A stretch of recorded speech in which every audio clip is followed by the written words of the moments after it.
Hey, what's up guys? Welcome back. It's Grant Thompson. Kris. In this video, we're going to tell you how to get started building your own social media presence online.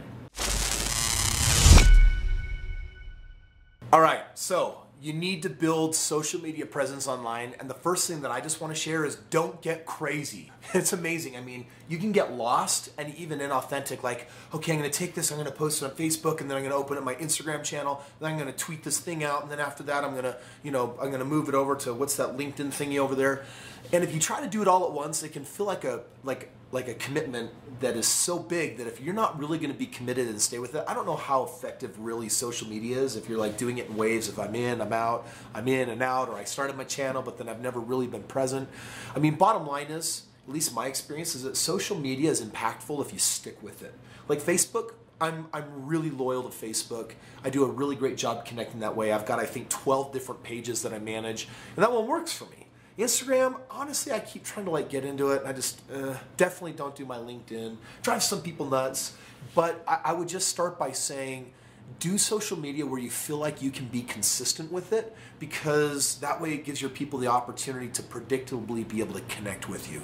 As you guys are getting started, there are 4 main platforms that you really need to be concerned about. We have so many different social media platforms popping up, but the major players are going to be YouTube, Facebook, Instagram, and Twitter. And they all have their own different advantages. YouTube's kind of like your own TV channel where you can build channels and put out stuff. And it even seems like lower quality content, like just being yourself, filming with your camera in your house, does better than highly commercialized content. Same thing with Twitter. Twitter isn't looking for you to be super professional. The most successful posts that I've had on platforms like Twitter are just like how you're feeling about your day or what your opinions are. Twitter is a place where people want to know just more about the way that you think. Instagram I found is kind of like a lookbook. It's a place to post all your fancy pictures about yourself.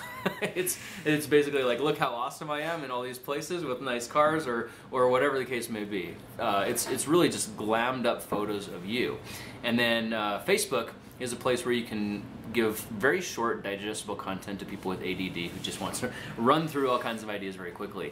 So when you're setting up these platforms, Kris is right. You don't need to be overwhelmed with having schedules and plans to build everything out. But one thing that is a consideration is if you do get popular on one platform, somebody will take your name on another. So as you're getting started, I would suggest signing up for all of these platforms just to lock in that username so that you have it to come back to later on when you actually are serious about some kind of a strategy. Now, when you've picked the platform that you really want to run with, what I would do is I'd have some kind of strategy for what it looks like for you to, a strategy that feels organic and natural. Maybe you don't need to program it in your phone. It's just something you want to do. Like right now, I don't need anyone to remind me to connect on Facebook. I find that I do usually 2, 3, 4, or 5 posts a week. So sometimes they're daily. Like I was in Thailand last week. There was a lot going on. So there was a lot of posting. And when my life has a lot going on, I share a lot. On weeks that are kind of slower, I'll be a little bit more contemplative, maybe share something I'm doing with the family.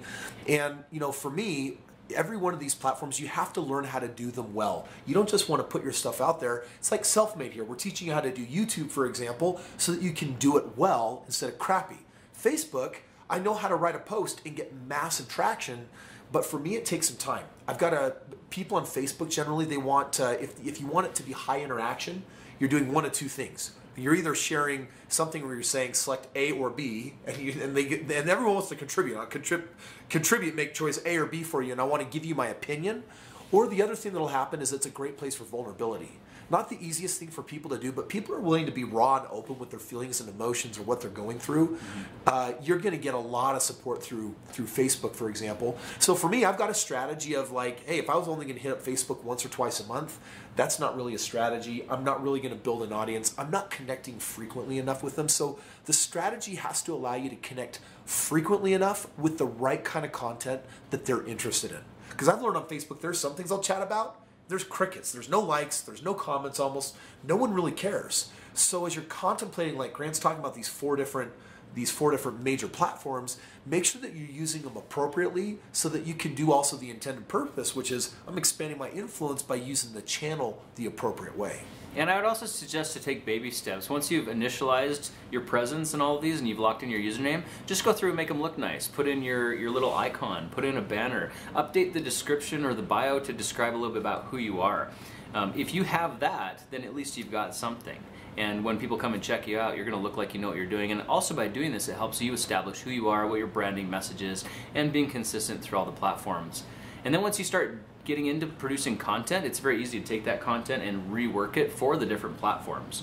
For example, if we make a video on YouTube, we can take 1 or 2 seconds of that video and turn it into an animated GIF and post that on Twitter that just loops back and forth. You know, sometimes they love that kind of stuff. Or we can just make a comment on Twitter that relates to the video and makes people want to go watch it. We can also take that content and cut it down from 10 minutes down to 2 minutes and post it on Facebook, so it's very easy to watch and very quick. And we can also take a picture from behind the scenes, or you know, just us posing with the thing that we were doing a video with, and post that on Instagram.